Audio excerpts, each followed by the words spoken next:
우리는 한류 거품에 모두 속고 있었어. 아니 그게 무슨 소리야 도대체? 중국인 친구들이 그러는데 한국은 태국인 우리나라보다 가난하고 못 사는 나라라고 하더라고. 여기 중국인 학생들 때문에 한국이 찢어지게 가난한 나라라고 오해하고 있었다던 태국 여성이 있습니다. 그녀는 중국의 유치원에서 근무하던 선생님이었지만 어느 날 한국을 방문했다가 충격적인 장면을 목격한 뒤 한국 국적 취득을 얻기 위해 노력하고 있다고 하는데요. 과연 그녀는 한국에서 대체 무슨 일을 겪었던 것일까요? 감동시작 애청자 여러분, 영상 시작 전 좋아요와 불우이웃을 위해 끝까지 시청 부탁드립니다. 안녕하세요. 저는 태국 출신의 엘로디라고 합니다. 어렸을 때부터 어린아이들을 좋아했던 저는 대학교 전공을 살려 유치원과 초등학교 교사 자격증을 얻게 되었고 해외 취업 사이트를 통해 중국의 한 유치원에 취직하게 되었는데요. 처음에는 언어에 대한 어려움이 있지는 않을까? 생각해 중국 유치원의 제안을 거부했으나 중국 유치원 관계자분께서는 언어는 아무런 상관이 없다. 는 이해할 수 없는 말과 함께 제가 상상하던 것 이상의 연봉을 제시하셨기 때문입니다. 결국 저는 별 고민 없이 아이들을 사랑하는 마음과 경력을 쌓고 싶다는 마음으로 중국을 향했고 이것은 제 인생 자체를 박살내고 말았습니다. 첫 번째로 중국의 유치원에 도착하자마자 제일 먼저 놀랐던 것은 아이들의 위생 상태가 너무 좋지 못했다는 사실인데요. 특이하게도 중국의 유치원에서는 최근 들어 입학을 하는 원생들의 수가 줄어들자 가난해서 초등학교 입학을 하지 못하고 있는 학생들까지의 입학을 허용했었는데 그래서 그런지 유치원에 있던 중국인 원생들 대부분이 제대로 씻지 못한 것은 물론 금방이라도 찢어질 듯한 옷을 입고 오는 경우가 많았습니다. 하지만 중국인 원장님께서는 여기 있는 원생들도 중국에서는 부유한 아이들이라며 저에게 끝없는 희생을 강요하셨고 심지어는 가난한 아이들을 도와야 되니 저에게 돈을 기부하라는 어처구니 없는 요청까지 하더군요. 중국으로 입국하기 전까지만 해도 아시아에서 땅도 크고 인구도 많은 나라이기에 당연히 부유한 선진국이라고 생각했지만 그 나라의 희망이라고 할 수 있는 학생들의 수준은 너무 가난한 것은 물론 범죄에도 별다른 죄책감이 없는 아이들이었습니다. 심지어 유치원의 중국인 원생들은 저의 가방이나 소지품을 훔쳐서 달아나기도 했고 초등학교를 다닐 정도의 나이였음에도 제가 외국인 선생님이라는 이유로 장난감을 던지거나 끝없는 돈을 요구하더군요. 하지만 제가 중국을 떠나야겠다는 결심을 내린 큰 사건은 따로 있었는데요. 어느 날 노숙자로 보이는 한 중국인 남성이 유치원 안으로 들어오더니 뜬금없이 자신의 아이를 유치원에 맡겼으니 돈을 달라며 이해할 수 없는 요청을 했는데 알고 봤더니 그는 그저 길거리에 있던 중국인 노숙자였습니다. 중국이라는 나라 자체가 너무나 가난한 듯 하루에도 몇 번씩 이러한 사람들이 찾아와서 얼굴도 모르는 원생들을 빌미로 자신들에게 돈을 요구했고 저는 바로 그때 중국이라는 나라 자체의 좌절감을 느끼고 말았죠. 하지만 중국인 원장님께서는 한국에서는 지금 이러한 시설마저 운영하지 못한다며 참을성이 없다고 했고 심지어는 제가 노숙인들을 제대로 대하지 못했다는 이유로 월급마저 지급하지 않았습니다.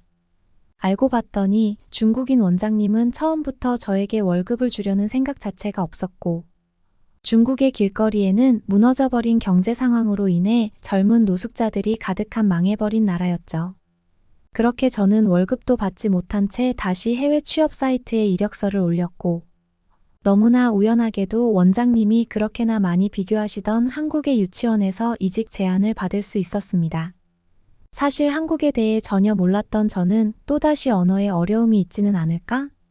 한국도 중국과 비슷하게 가난하고 양심 없는 나라면 어떻게 하지라는 고민이 앞섰지만 한국의 유치원 관계자님은 너무나 친절하게 설명을 해주시는 것은 물론 일단 한국으로 오면 그런 생각은 전부 사라질 거라고 하시더군요.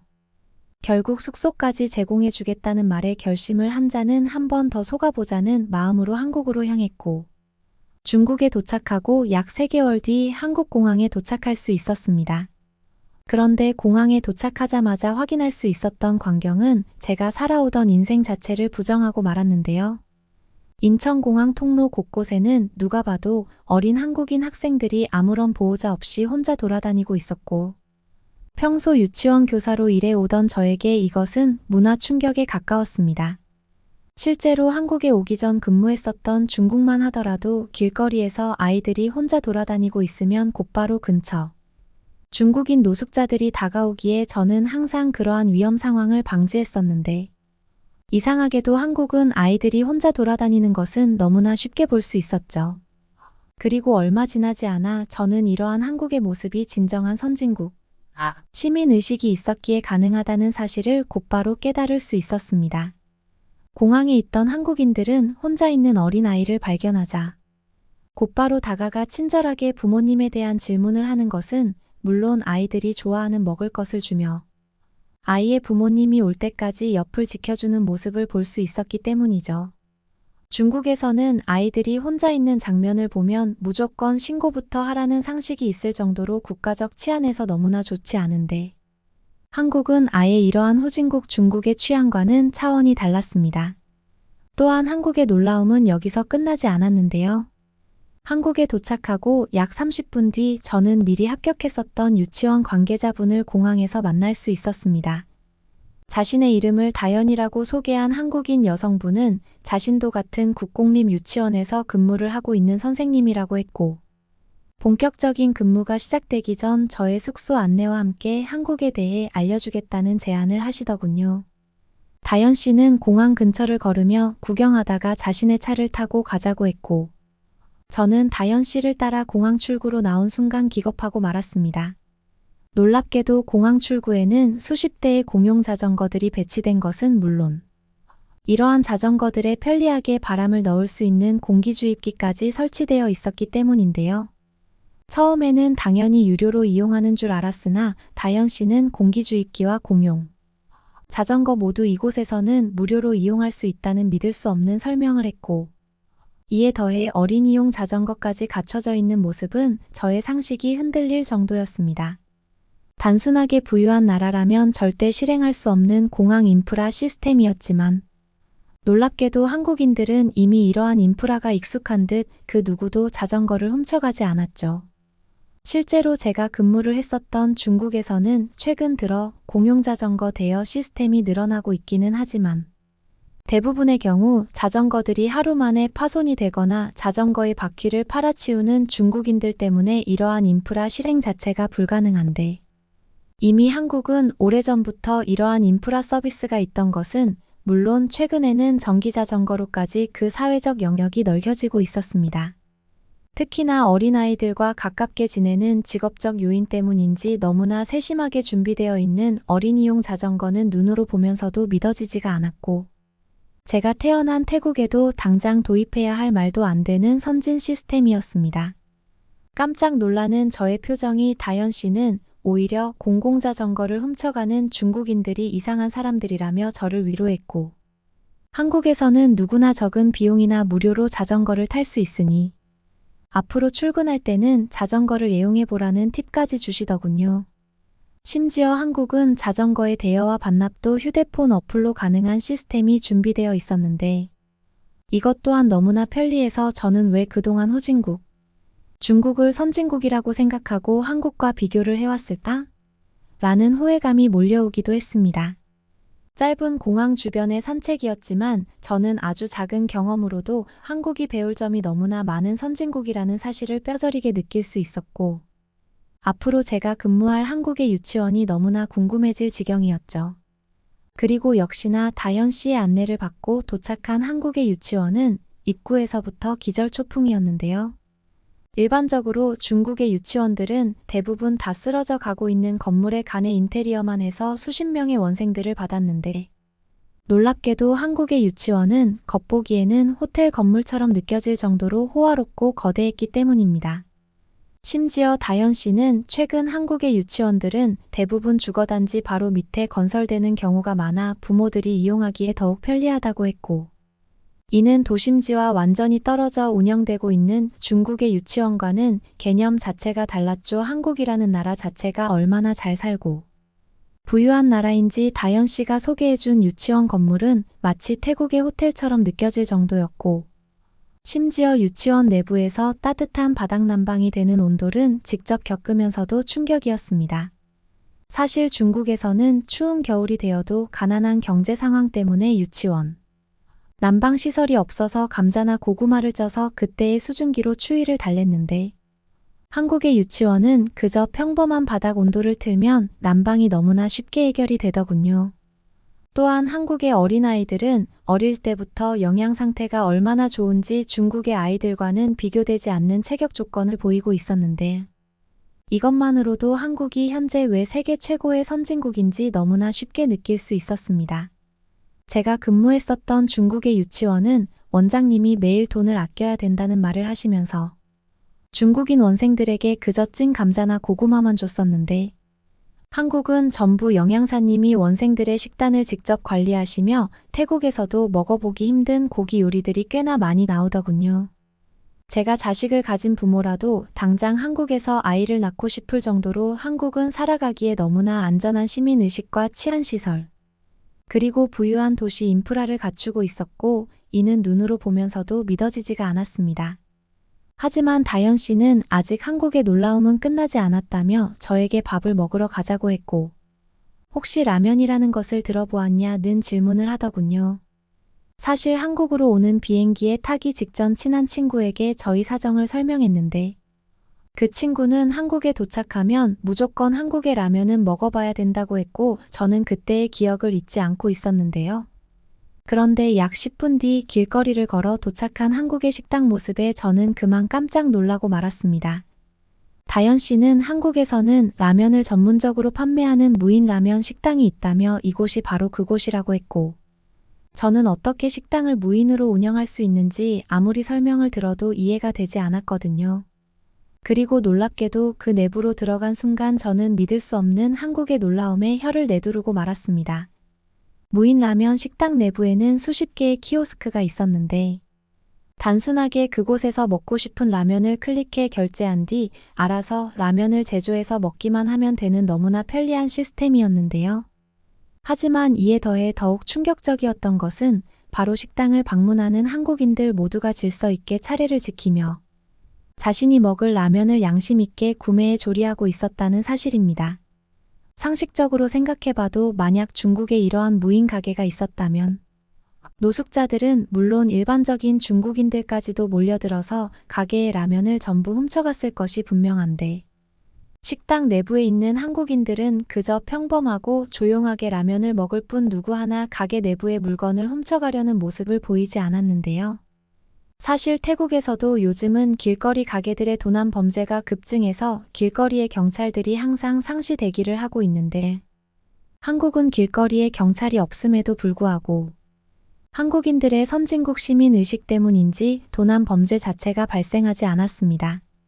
또한 놀랍게도 자판기 형식의 라면 조리 기계에서 바로 뜨거운 물이 나오는 것도 저에게는 충격이었는데요. 사실 중국에서 잠깐 근무를 했을 때에는 제가 머물던 숙소에서 물 자체가 나오지를 않아서 항상 샤워를 해야 되면 빗물을 받아놓았다가 씻거나 폭우가 쏟아지는 날을 활용해 머리를 감아야만 하는 시기도 있었는데 한국인들은 얼마나 발전되어 있는 수도 시스템을 쓰고 있는지 뜨거운 물과 싱크대에 물이 틀면 즉각적으로 나오는 부유한 나라더군요. 하지만 다현 씨는 제가 중국에서 경험한 예를 듣자 어떻게 그런 나라가 존재하고 있었냐며 오히려 저희 말을 믿지 않았고 결국 제가 머물렀던 중국의 숙소를 보여주자 그제서야 이해하는 모습을 보이셨습니다. 중국인 원장님께서는 항상 한국이 중국보다 훨씬 가난해서 아이들의 위생 상태도 좋지 않다고 했는데 그것은 완전히 반대의 거짓말이었고 한국은 부유함을 뛰어넘어 이미 사람들의 생활 자체가 풍요로워짐에 따라 시민의식까지 선진국을 완전히 뛰어넘어버린 상황이었거든요.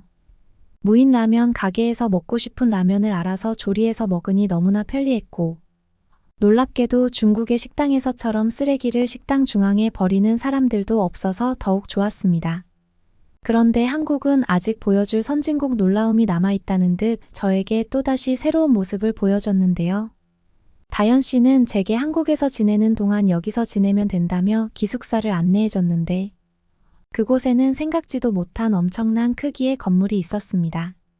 사실 중국에서는 기숙사는커녕 제공해주는 식사조차 없어서 전부 제 돈으로 해야 돼서 너무나 가난하고 불편했는데 놀랍게도 한국은 그저 평범한 유치원 취직 자리였음에도 제가 외국인이라는 것을 배려해 오피스텔을 제공해 주더군요. 그런데 오피스텔의 정문에 다가간 저는 단 1초 만에 경악할 수밖에 없었습니다. 그곳에는 실제로 아까 다현 씨가 설명했었던 국공립 유치원이 주거지 바로 밑에서 운영을 하고 있었고, 이미 많은 한국인 학부모들이 평화롭게 아이들의 하원을 기다리고 있었기 때문인데요. 얼마나 쾌적하고 청결한지 주거지 바로 밑에 있는 유치원은 더할 나위 없이 안전해 보였고, 제가 중국에서 근무했었던 외과 지역의 허름한 유치원과는 차원이 달랐습니다. 또한 다현 씨의 안내를 받아 들어간 주거지 내부에서도 한국으로 너무나 자랐다는 생각이 들었는데요. 숙소 내부에는 이미 비싼 가전제품들이 무료로 제공되고 있었고, 중국에서는 다 쓰러져가는 노출 콘크리트 건물에서 잠을 자야만 해서 먼지가 너무 많았는데, 한국의 오피스텔은 건물 자체적으로 환기 기능까지 작동하고 있어서 너무나 편리했습니다. 사실 태국에서도 요즘 공기청정기는 너무 비싸서 정말 부유한 집이 아니고서야 잘 쓰지를 못하는데, 한국은 건물 자체적으로 이미 말도 안 되는 비싼 공기청정기가 자동으로 작동되고 있던 것이었죠. 하지만 다현 씨는 한국에서는 이러한 주거지가 평범한 것이라며 놀라운 설명을 이어나갔고, 저는 그제서야 한국이 아시아 나라뿐만 아닌 다양한 유럽권의 나라들과 비교조차 되지 않는 부유 국가라는 사실을 인지할 수 있었습니다. 많은 나라를 경험해보지 못했지만 태국의 유치원만 하더라도 건물 자체가 너무 낡고 정부의 지원이 없어서 항상 치안의 위험이 있는데, 한국의 유치원 건물은 겉에서 보면 정말 주거지의 하나처럼 보일 정도로 그 내부에 다양한 놀이시설과 쾌적한 유치원 건물이 함께 운영되고 있었기 때문이죠. 또한 한국의 유치원에 근무하며 마주할 수 있었던 한국의 부모님들은 모두가 깨끗하고 청결한 외모를 가지고 있었고, 중국에서처럼 개인적으로 돈을 요구하는 문화까지 없어서 너무나 좋았습니다. 나라가 부유하다는 사실 그 자체만으로 한국은 저에게 천국이나 다름없었고, 저는 두 번째 취업 자리인 한국에서 결국 완전한 국가 이민을 결정하고 말았죠. 물론 저의 이민을 위해 부모님을 설득하는 데에는 꽤 긴 시간이 걸리기도 했지만, 바로 약 일주일 뒤 부모님은 직접 저의 말이 사실인지 확인하기 위해 선진국 한국으로 오기로 하셨습니다. 한국의 평범한 일상을 말해주자 부모님께서는 그런 살기 좋은 나라가 정말 있었냐며 놀라워하셨고, 제가 보내주는 사진과 동영상을 보고도 이런 나라는 세상에 존재하지 않는다며 끝까지 믿지 않았기 때문이죠. 약 일주일 뒤 부모님 또한 한국을 직접 경험하고 이민을 결정하기를 바라며, 저는 오늘도 너무나 부유하고 안전한 나라 한국에서 살고 있다는 자부심에 끝없이 행복한 것 같습니다. 그러면 다음 사연으로 넘어가겠습니다. 여보, 이탈리아에서는 3개월이나 걸린다는데 우리 애 학교를 어떻게 보내요? 지금 당장 이탈리아에 가서 예약이라도 걸어놔야 하는 거 아니에요? 여기는 서울의 한 아파트 이탈리아에서 한 여성이 심각한 표정으로 옆에 있는 남성에게 얘기를 하고 있습니다. 하지만 여성의 말을 듣고 있던 남성은 오히려 웃는 표정으로 여성의 얘기를 듣고 있는데요. 대체 이 여성이 어떤 말을 하고 있는 건지 한번 알아보러 가실까요? 안녕하세요. 전 이탈리아에서 10살이 된 딸 제시카와 함께 살고 있는 피치예요. 제 남편은 어디 있냐고요? 제 남편은 원래 이탈리아에 있는 유명 회사 본사에서 열심히 일하고 있었는데, 갑작스럽게 한국 지사로 주재원 발령을 받아 한국에 가서 혼자 살고 있답니다. 그게 벌써 6개월 전 일이네요. 그땐 정말 믿기지가 않더라고요. 남편과 떨어져 살아야 한다니요? 남편과 함께 사는 낙으로 살았는데 말이에요. 남편이 이렇게 멀리 한국까지 가야 한다니 솔직히 달가운 소식은 아니었어요. 평소라면 남편과 함께 온 가족이 아침 식사를 하고 제시카를 학교에 데려다주고, 가끔 주말에는 세 식구가 함께 야외로 소풍을 가곤 했었거든요. 이런 행복한 순간들이 자주 있었는데 남편이 없어지면 어떡하나 싶더라고요. 불안한 마음이 너무나 컸죠. 제가 싱글맘처럼 딸을 잘 키워낼 자신은 있었지만 한편으론 남편의 빈자리가 너무 클 거라는 걱정이 앞섰어요. 가족이 떨어져 살아야 한다니 상상만 해도 눈물이 핑 돌더라고요. 딸 제시카도 아빠와 떨어지는 게 싫다고 칭얼대는 통의 마음이 더 아팠죠. 하지만 남편의 직장 일이었기에 어쩔 수 없는 일이었어요.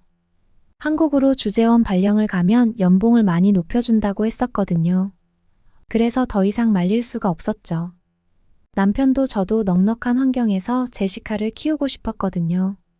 다들 각오를 다지며 남편의 한국행을 배웅했답니다. 공항에서 남편 모습이 점점 사라질 때까지 손을 흔들어 주었죠. 남편이 없는 하루하루가 쓸쓸하게 느껴지긴 했지만 그래도 제 옆엔 사랑하는 딸 제시카가 있었기에 의지할 수 있었어요. 딸과 단둘이 보내는 시간이 늘어나니까 자연스레 더 친해지고 가까워지는 것 같기도 했고요. 남편도 틈틈이 영상통화로 안부를 물으며 그리움을 달래주더라고요. 하지만 저도 모르게 이 거리감이 점점 커져만 가는 것 같았어요. 시차 탓인지 서로 바쁘게 지내는 탓인지 통화 시간도 줄어들고 안부 인사가 전부인 날이 많아졌죠. 그렇게 이탈리아에서 남편 없이 6개월을 지내고 있는데 감당하기 힘든 외로움이 밀려오는 거예요. 매일 아침 일어나서 남편 자리를 보면 텅 빈 침대가 먹먹함을 더해주곤 했죠. 시간이 해결해 줄 거라 믿었지만 쉽지가 않더라고요. 이대로는 정말 안 될 것 같았어요. 남편과 떨어져 사는 게 너무 힘들어서 심통이 나 있던 찰나에 한국에 대한 편견이 더 깊어졌던 것 같아요. 한국만 아니었으면 내가 남편이랑 떨어져 살 일이 없었을 텐데라는 억울한 마음도 컸던 것 같고요. 사실 한국에 대해 잘 알지도 못했어요. 최근에 들어서야 K-팝이나 K-드라마 덕분에 한국의 인기가 높아져서 주변에서 한국 촬영을 하기 시작했지. 그전까지는 그냥 아시아의 작은 나라 정도로만 여겼거든요.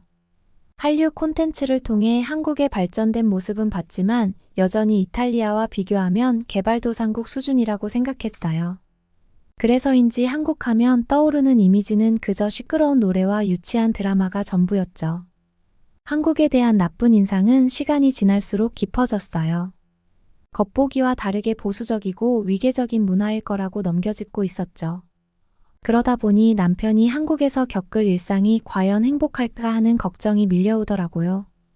게다가 남편이 최근 들어 연락이 뜸해진 건 단순히 거리감 때문만은 아니라는 생각도 들었어요.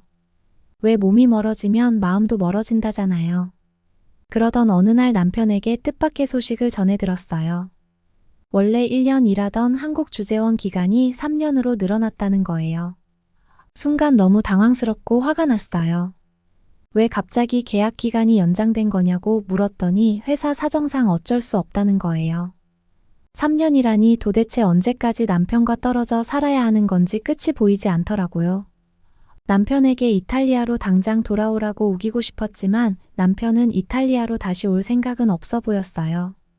자리가 좋아서 그 기회를 놓칠 수 없다면서 한국에 있고 싶어 했죠.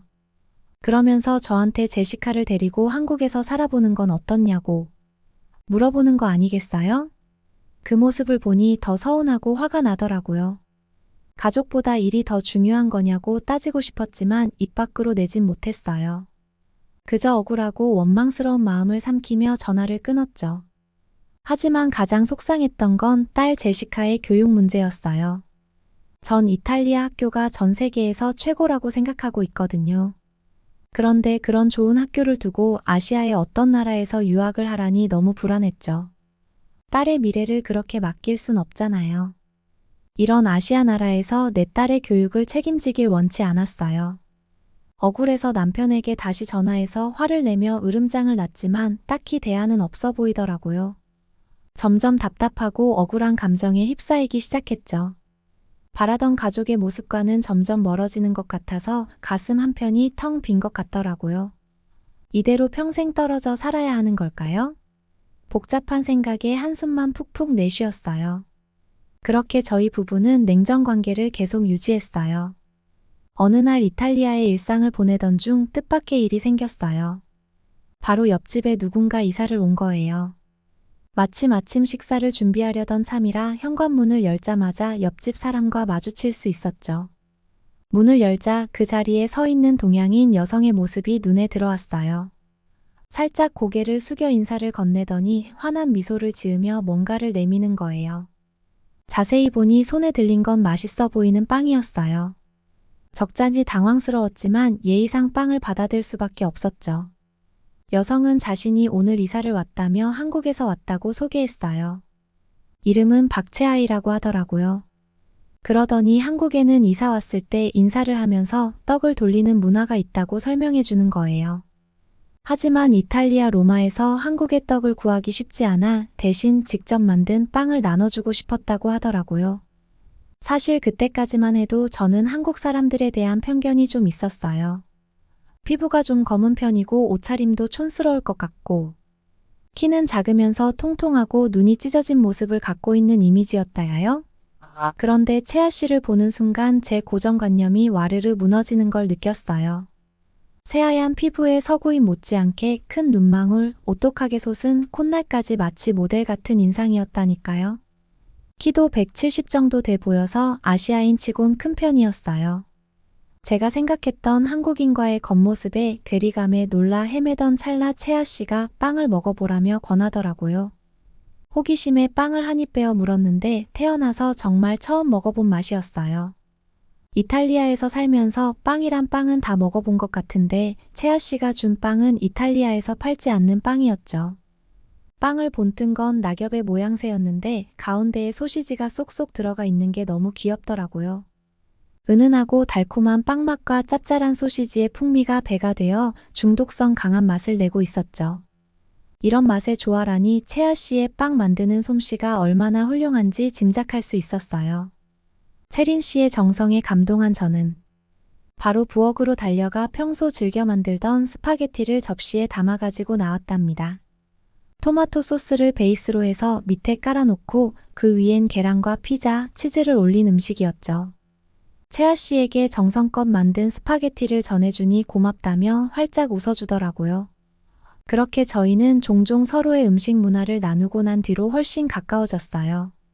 자주 만나 이야기를 나누는 사이가 됐죠. 저에게 있어 채아 씨는 첫 아시아인 친구인 셈이었어요. 채린 씨와 친해진 뒤로 며칠이 흘렀을까요? 하교한 제시카가 신이 난 목소리로 이야기를 전하더라고요. 오늘 학교에 새로운 전학생이 왔다면서요? 궁금해하는 제게. 제시카는 그 아이가 한국에서 왔다는 사실을 알려줬어요. 순간 머릿속에 채아 씨의 모습이 스쳐 지나갔죠. 제시카의 말이 이어졌어요. 전학생이 이탈리아어를 너무 잘해서 깜짝 놀랐다는 거예요. 문법이나 발음도 거의 완벽할 정도였다고 하더라고요. 아시아에서 온 학생치고는 이탈리아어 실력이 출중하다며 칭찬 일색이었죠. 딸 아이의 흥분이 이해가 됐어요. 한국에서 이탈리아로 오자마자 유창한 이탈리아어를 하는 전학생이라니. 얼마나 인상 깊었겠어요? 전 학생 이야기에 저도 너무 궁금해서 이것저것 물어보고 싶었지만 일단 딸의 얘기를 듣고만 있었죠. 그런데 이후 며칠 뒤 제시카가 집에 돌아오자마자 눈에 띄게 들떠서는 엄청난 소식을 전하더라고요. 알고 보니 얼마 전 봤던 수행평가에서 1등을 한 게 바로 그 한국인 전학생이었다는 거 아니겠어요? 이탈리아. 학생들도 따라잡기 힘든 성적이라며 친구들 모두가 깜짝 놀랐다고 하더군요. 그 친구의 이름은 수키인데 이름도 예쁘다면서 저한테 자랑을 하고 있더라니까요. 그 말을 전해 듣는 순간 솔직히 딸의 머리에 꿀밤을 매기고 싶었어요. 남의 성적을 신기해할 때가 아닌데 언제쯤 자기 성적에 욕심을 갖게 될지 한숨부터 나오더라고요. 저는 채아 씨랑 만난 이후 딸이 알려준 그 전 학생 이야기를 했어요. 그런데 알고 보니 제시카가 말한 전학생이 채아 씨 딸이라고 하는 거 있죠. 저는 그 성적을 어떻게 유지하는 걸까 자연스럽게 그 아이의 학교 생활도 궁금해지기 시작했답니다. 그 뒤로도 제시카의 전학생 수키에 대한 이야기는 꼬리에 꼬리를 물었어요. 매번 들려오는 소식은 수키의 학업 성적에 대한 칭찬이었고요. 이탈리아어로 진행하는 수업을 완벽하게 따라가는 건 물론이고 과학이나 수학 시간에도 남다른 재능을 보인다고 하더라고요. 선생님들도 수키의 실력에 감탄하며 이탈리아에 와서 적응을 참 잘한다고 칭찬이 자자하다는 거 있죠. 그 모든 이야기를 하나도 빠짐없이 전해 듣는데 도대체 어떻게 공부를 하길래 한국에서 온 지 얼마 안 됐는데 그런 성적을 낼 수 있는 걸까라는 생각이 들더라고요. 분명 뭔가 특별한 공부 비법이 있을 거라는 생각이 들었죠. 그래서 한 번은 채아 씨 집에 찾아가서 살짝 물어봤어요. 수키가 어떻게 공부를 하길래 그렇게 학교 성적이 좋은지 물어봤죠. 그랬더니 채아 씨는 웃으면서 이미 한국에서 이탈리아 학교 과정을 다 공부해 왔기에 그냥 복습하는 거라. 공부를 따로 하는 건 없다고 말하는 게 아니겠어요? 저는 그 말을 듣고 괜히 기분이 나빠지더라고요. 왜냐하면 공부 비법을 알려주기 싫어서 얼버무리는 게 아닐까 하는 생각이 들었거든요. 저는 물러서지 않고 그 비법을 알기 위해 더 자주 채아 씨 집에 놀러 갔어요. 그래야 수키가 어떻게 공부하는지 알 수 있을 테니까요. 근데 이상하게도 수키가 집에서 공부하는 모습은 좀처럼 찾아볼 수가 없었어요. 볼 수 있는 모습은 주로 노래를 부르거나 그림을 그리는 등 취미 활동을 즐기는 모습뿐이었거든요. 성적에 걸맞지 않게 책상에 앉아서 공부하기보다는 취미 생활에 더 열중하는 듯 했죠. 물론 공부와 예술을 병행하는 걸 수도 있겠지만 수키가 보여주는 일상은 제가 기대한 것과는 사뭇 달랐어요. 이게 정말 최상위권 성적을 내는 학생의 일상이 맞나 싶을 정도로요. 계속해서 수키를 관찰하다 보니 채아 씨의 말처럼 이미 한국에서 이탈리아 교육과정을 모두 익힌 덕분이라는 생각밖에 들지 않더라고요. 그렇게 저는 채아 씨 가족 덕분에 한국에 대한 편견이 많이 없어졌어요. 사실 딸 아이를 한국에 보내기 싫었던 가장 큰 이유는 학교가 제일 컸거든요. 그런데 제시카가 한국에 가면 수키처럼 될 수 있다고 생각하니 바로 한국에 대한 부정적인 면들이 사라졌죠. 오히려 얼른 남편과 다시 한국에 대해 얘기해봐야겠다 싶었어요. 그래서 딸 제시카와 남편과 상의 끝에 방학을 맞아 한국을 가보기로 결정했어요. 일단 한국에서 살기를 확정짓기 전에 한번 가볍게 체험해본다는 생각으로 가보기로 한 거였죠. 그렇게 한국행 비행기에 몸을 실었어요. 이탈리아에서 한국까지 꽤 먼 거리였지만 들뜬 마음에 지루할 틈이 없었죠. 저뿐만 아니라 제시카의 얼굴에도 기대감이 가득했어요. 절로 미소가 지어지는 얼굴을 보니 엄마로서 뿌듯한 거 있죠. 왜 그렇게 한국에 가기를 반대했나 싶더라고요. 그렇게 저희 둘은 비행기에서 내리자마자 마주한 인천공항의 모습에 깜짝 놀랄 수밖에 없었어요. 저 역시 이탈리아에 비해 현대적인 공항이 시설에 압도되긴 했지만 그 중에서도 눈에 확 띄는 게 있었으니 바로 지나다니는 로봇이었죠. 처음엔 사람이 안에 들어있는 건 아닌가 싶어 유심히 바라보았는데 자세히 보니 사람이 아니라 실제로 보시더라고요. 그땐 마치 영화 속 미래 도시에 온 것 같은 기분이었어요. 그 모습을 보는 순간 한국의 기술력이 어느 정도일지 짐작할 수 있었죠. 로봇이 공항 곳곳을 활보하는 모습은 정말 신기했어요. 사람들의 길을 안내하기도 하고 바닥을 닦는 등 다양한 역할을 톡톡히 해내는 게 인상적이었죠. 살면서 로봇을 이렇게 가까이서 본 적이 없어서 마치 아이처럼 신기해하고 있었어요. 이탈리아 공항에서는 상상도 못할 광경이었죠. 유럽에선 로봇이 일상으로 스며드는 데에는 한참 멀었다고 생각했거든요. 그런데 한국은 벌써 그 미래를 실현하고 있었어요. 한국이라는 나라가 내가 생각했던 것보다 훨씬 앞서 가는구나 하는 생각이 들더라고요. 그뿐만이 아니었어요. 공항을 둘러보는 내내 깨달음의 연속이었죠. 입국 심사대는 줄 서서 기다릴 필요 없이 자동 입국 심사대로 통과할 수 있었고 수화물 찾는 곳은 사람이 꽤 있었는데도 불구하고 혼잡하지 않고 질서정연했어요. 심지어 공항 내부는 웬만한 쇼핑몰 못지않게 깔끔하고 고급스러운 분위기였죠. 화장실에서 나는 은은한 향기는 기분마저 좋아지게 했고요. 마치 VIP처럼 대접받는 느낌이랄까요? 이 모든 걸 보는 순간 제 머릿속에 한국이란 나라는 완전히 달라지고 있었어요. 단순히 아시아의 작은 나라 정도로 생각했던 제 인식은 완전히 빗나간 거였죠. 오히려 유럽보다 훨씬 발전된 문화와 기술력을 지닌 나라처럼 보였어요. 그렇게 저희는 공항을 나서자마자 택시를 잡아탔어요. 남편이 살고 있는 집까지 한참을 가야 했거든요. 원래는 남편한테 나와주면 안 되냐고 물어봤지만 남편이 중요한 업무를 맡고 있다 보니 오늘 일을 빼기가 힘들다고 하더라고요. 그래서 뭘 타고 가야 하나 고민했는데 짐이 많아서 대중교통보다는 택시가 편할 거라 생각했죠. 근데 저는 택시기사님의 행동을 보고 깜짝 놀랄 수밖에 없었어요. 일단 저희 짐을 보시더니 직접 트렁크에 옮겨 싣는 거 아니겠어요? 한국말을 못 알아듣는 저희를 위해 번역기까지 써가면서 정성껏 설명해 주시더라고요. 택시 안에서 기사님은 말없이 운전에만 집중하셨어요. 불필요한 대화를 피하고 조용히 목적지로 모셔다 주는 그 태도가 전문적으로 느껴졌죠. 손님의 편의를 최우선으로 생각하는 마인드가 고스란히 느껴졌다요. 이 모든 게 이탈리아 택시와는 너무나 달랐어요. 이탈리아에서는 택시 잡기부터가 쉽지 않았거든요. 운전기사들은 대개 불친절했고 팁을 바라는 눈치였죠. 짐을 싣는 걸 도와달라고 했다가는 핀잔을 들을 각오를 해야 했어요. 그리고 천천히 운전해서 요금을 부풀리려 드는 데다 핸드폰으로 통화를 하느라 도로에 집중하지 않는 경우도 있었죠. 손님 입장에선 불쾌하고 불안한 경험이 다반사였어요. 하지만 한국에선 그런 걱정이 없었어요. 손님을 왕처럼 모시는 택시기사님의 자세에 놀라지 않을 수 없었죠. 운전도 안전하면서도 민첩했어요. 덕분에 차가 막히는데도 크게 막히지 않고 목적지에 도착할 수 있었죠.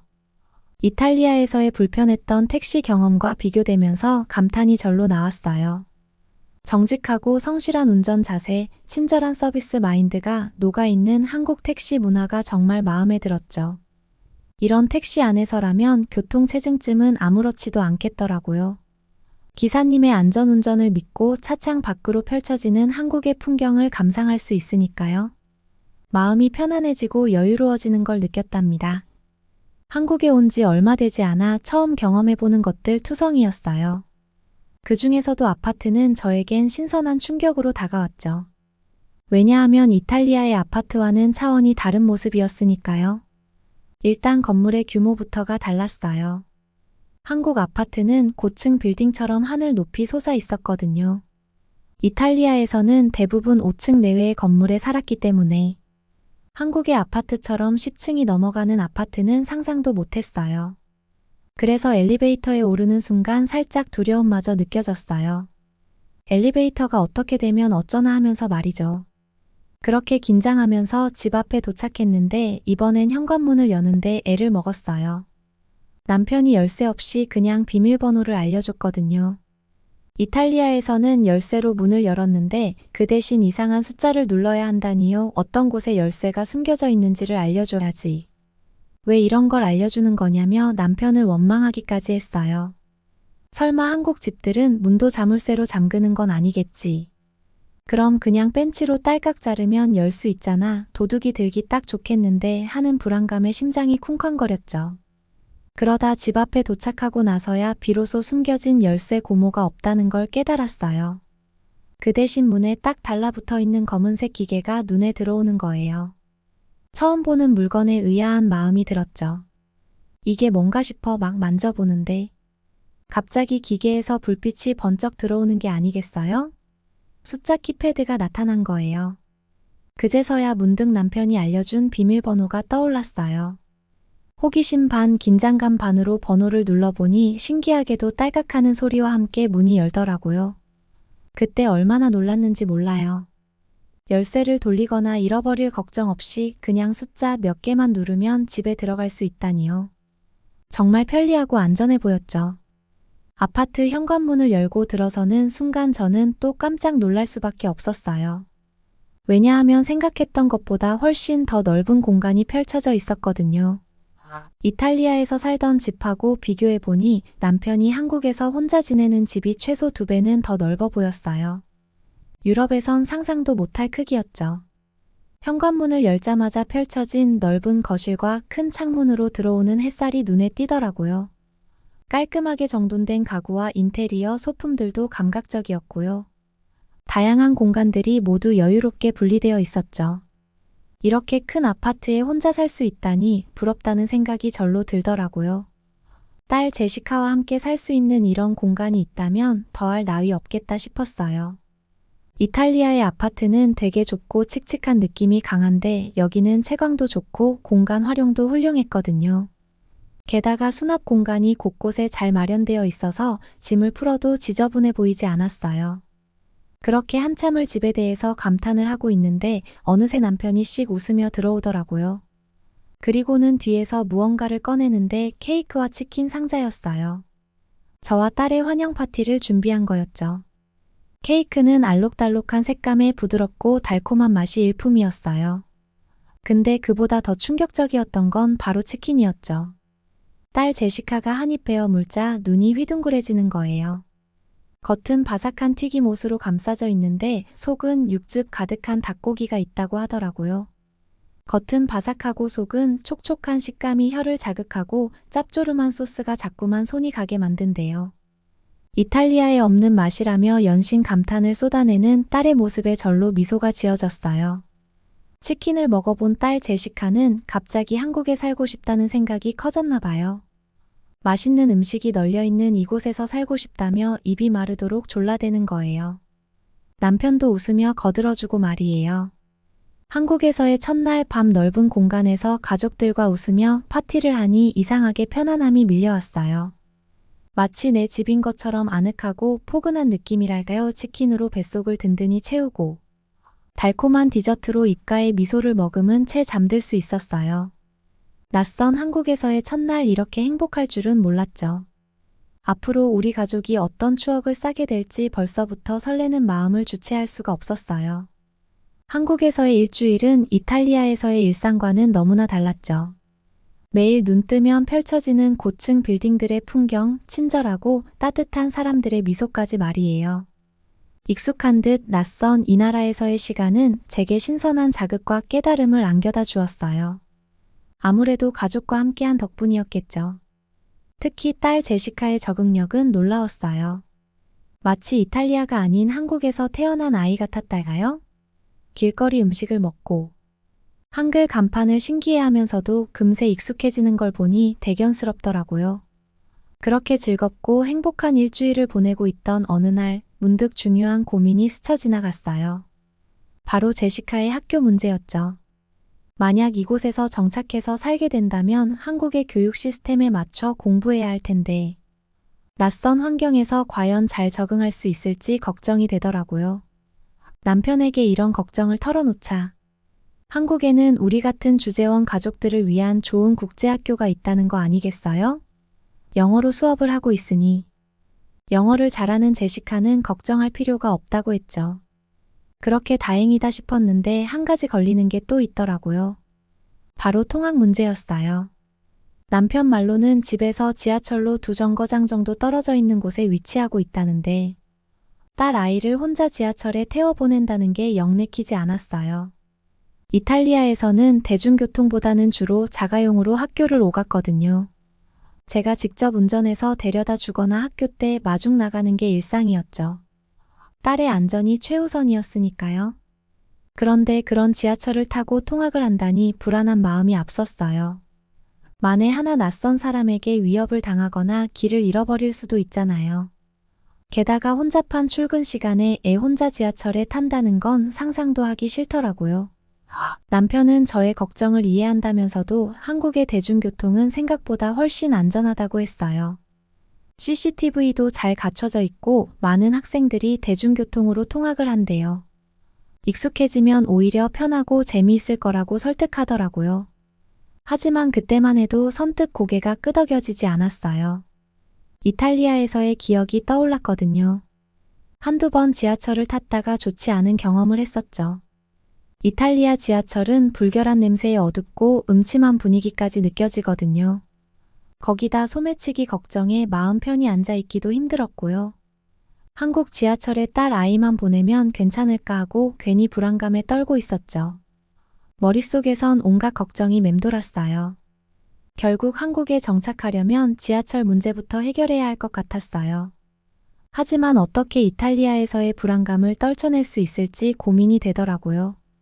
아무리 생각해도 마음이 편치 않았죠. 그래서 일단 남편에게 화를 내듯 말했어요. 어떻게 그렇게 쉽게 애한테 지하철 타고 다니라고 할 수 있냐고요. 아이의 안전을 가볍게 여기는 거냐며 목소리가 점점 커지고 있었죠. 하지만 남편은 지하철을 타보면 생각이 달라질 거라면서 저를 살살 달래더라고요. 그래서 반신반의하는 마음으로 남편의 권유를 따랐죠. 등교 시간에 맞춰 딸 아이와 함께 지하철을 타보기로 했어요. 이탈리아에서의 지하철 경험이 그리 좋지 않아 내심 걱정이 앞섰죠. 그런데 이런 제 마음을 아는지 모르는지 아침에 출근하는 남편은 지하철 타는 게 파이팅이라면서 웃어 보이고는 집을 나갔어요. 사실 지금 머물고 있는 집 바로 근처에 지하철역이 있었지만 저는 한 번도 가본 적이 없었어요. 걱정스러운 마음을 안고 조심스레 역으로 발걸음을 옮겼죠. 지하철역에 도착하고 나서 깜짝 놀랄 수밖에 없었어요. 역사 내부의 모습이 제가 알던 지하철역과는 너무나도 달랐거든요. 일단 엄청나게 깨끗하고 쾌적한 게 첫인상이었어요. 게다가 역 안에는 다양한 편의시설과 상점들이 입점해 있더라고요. 달달한 냄새를 풍기는 베이커리부터 깔끔한 편의점까지 이게 지하에 있는 공간이 맞나 싶을 정도였어요. 화장실에 가봐도 찌린내는커녕 은은한 향기가 나는 걸 보고 깜짝 놀랐죠. 게다가 지하로 내려가는 길은 에스컬레이터와 엘리베이터가 엄청 잘 설치되어 있었어요. 이탈리아 지하철에는 대부분 계단밖에 없었거든요. 건강하고 젊은 저도 계단을 오르내리기 힘들었는데 이렇게 편리한 시설이 있다니 감탄할 수밖에 없었죠. 거기다 장애인과 노약자를 배려한 리프트까지 운영되는 걸 보고 한국의 지하철 문화가 얼마나 세심하게 배려하는지 실감했어요. 아무래도 딸의 통학일도 안심할 수 있겠구나 싶었죠. 안전관리가 잘 되어 있다는 게 역력히 느껴졌으니까요. 특히 스크린도어 앞에 역무원들이 곳곳에서 안내를 도와주는 모습에 놀랐어요. 한 번에 너무 많은 사람들이 탑승하지 않도록 제지를 하는 거 있죠. 이런 안전관리 시스템도 이탈리아에선 상상도 못할 일이었답니다. 막상 지하철을 타려고 기다리는데 이번엔 줄서는 모양새가 이상하다는 걸 발견했어요. 승강장에 노란색 선이 그어져 있고 대기줄이 부채꼴 모양으로 섰더라고요. 처음엔 저게 도대체 뭐 하는 건가 싶었죠. 그런데 곧이어 지하철이 도착하자 일사불란하게 움직이는 사람들의 모습에 깨달음을 얻었어요. 알고 보니 저 선은 안전선이었고 타는 위치를 표시하기 위해 그어둔 거더라고요. 게다가 부채꼴로 선 이유가 있었어요. 내리는 사람을 최대한 방해하지 않으면서 동시에 탑승 인원을 분산시키기 위해서였죠. 저 질서 있는 모습에 절로 감탄사가 나왔어요. 이탈리아에서는 상상도 못할 일이었거든요. 지하철이 오자마자 우르르 몰려들어 밀치고 떠밀리는 게 다반사였죠. 하물며 노약자를 배려하는 건 꿈도 못 꿨고요. 그런데 여긴 모두가 양보하고 배려하면서 마치 연습이라도 한 듯 질서정연했어요. 이 모든 게 자연스럽게 이루어지는 모습이 정말 놀라웠죠. 지하철을 타니 사람들의 가방 매는 방식도 신기했는데 거의 모든 사람이 책가방을 앞으로 매는 거 아니겠어요? 한국 사람들은 가방을 다르게 매는 게 유행인가 라는 생각을 하면서 저희는 지하철에 탔답니다. 그런데 지하철에서 내릴 때 뜻하지 않은 사건이 벌어졌어요. 앞에서 누군가와 부딪히는 소리가 들리더니 딸 제시카의 비명소리가 들려온 거예요. 고개를 돌려보니 어떤 한국인 남자와 부딪힌 제시카가 바닥에 주저앉아 있었어요. 알고 보니 내릴 때 밀려서 넘어진 모양이었죠.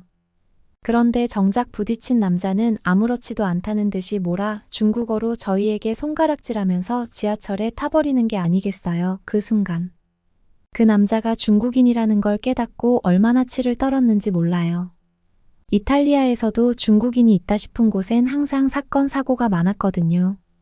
이렇게 좋은 곳에 중국인같이 민폐를 끼치는 인종들이 있다니 너무 기분이 나빠졌죠. 분명히 한국인이었으면 저희에게 사과를 했을 텐데 중국은 저런 것만 봐도 한참 멀었죠. 순간 머리 끝까지 화가 치솟았지만 이미 지하철 문이 닫히는 바람에 따질 수도 없었어요. 만약 이탈리아였다면 저 남자를 끝까지 쫓아가서 사과를 요구했을 텐데 출발해버린 지하철 탓에 그러지도 못한 채 속수무책으로 바라볼 수밖에 없었죠. 하지만 정말 큰일 난 건 따로 있었어요. 제시카의 안경이 부서진 거였죠. 넘어지면서 안경이 바닥에 떨어졌는데 정신없이 지나가던 사람들의 발에 밝혀 산산조각이 나고 말았어요. 당장 안경을 자세히 살펴봤는데 이건 완전히 못 쓰게 되어버린 거예요. 렌즈는 깨져나갔고 프레임은 휘어져 원래 형태를 알아볼 수 없을 지경이었죠. 문제는 제시카가 이 안경 없이는 거의 앞을 못 본다는 거였어요. 시력이 나빠서 안경이 없으면 불편한 건 물론이고 일상생활 자체가 어려워지거든요. 더군다나 이제 곧 학교를 가야 하는데 안경이 없으면 수업을 따라갈 수도 없는 노릇이었죠. 정말 막막했어요. 이탈리아에서는 새 안경을 만드는데 적어도 3개월은 걸렸거든요. 검안부터 렌즈 제작, 프레임 주문까지 다 수작업으로 이뤄지다 보니 엄청난 시간이 소요됐었죠. 안경이 부서지면 어쩔 수 없이 기다려야 할 정도로 제작 기간이 길다는 건 일상인 셈이었어요.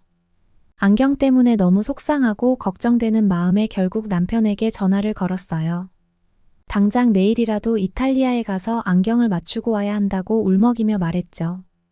그런데 남편의 반응이 너무 태평해 보이는 거예요. 별일 아니니 너무 걱정하지 말라는 투로 말했다니까요.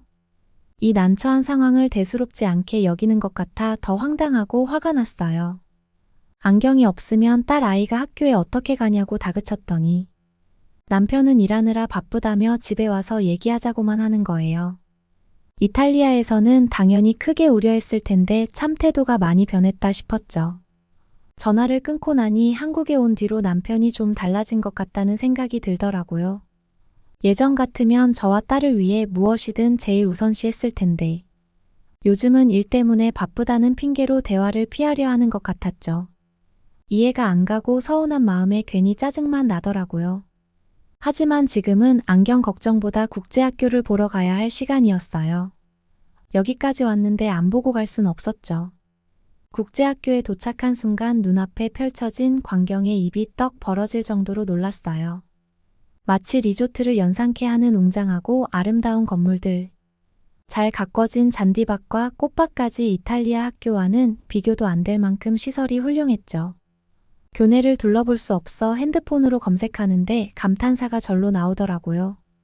학교 내에 수영장과 체육관, 대형 피트니스 센터는 물론이고 도서관과 멀티미디어실, 강당까지 두루 갖추고 있었거든요. 모든 시설이 최신식으로 깔끔하고 쾌적했어요. 이렇게 좋은 환경에서 공부하면 공부가 저절로 될 것 같았죠.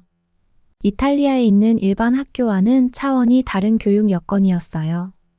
순간 내 딸을 꼭 이 학교에 보내야겠다는 결심이 바로 써버렸다니까요. 돌아오는 길에는 머릿속이 국제학교에 대한 생각으로 가득했어요. 그동안은 교육 문제 때문에 한국행을 망설였는데 막상 학교를 보니 걱정은 기우에 불과했던 셈이죠.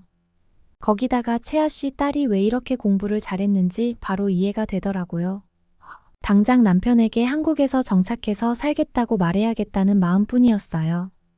저녁이 되자 남편은 왠지 미안한 얼굴로 돌아오더라고요. 전화 통화에서 제 걱정을 대수롭지 않게 넘긴 것이 미안했던 모양이에요. 그래서 제가 오늘 있었던 일을 더 편하게 털어놓을 수 있었죠.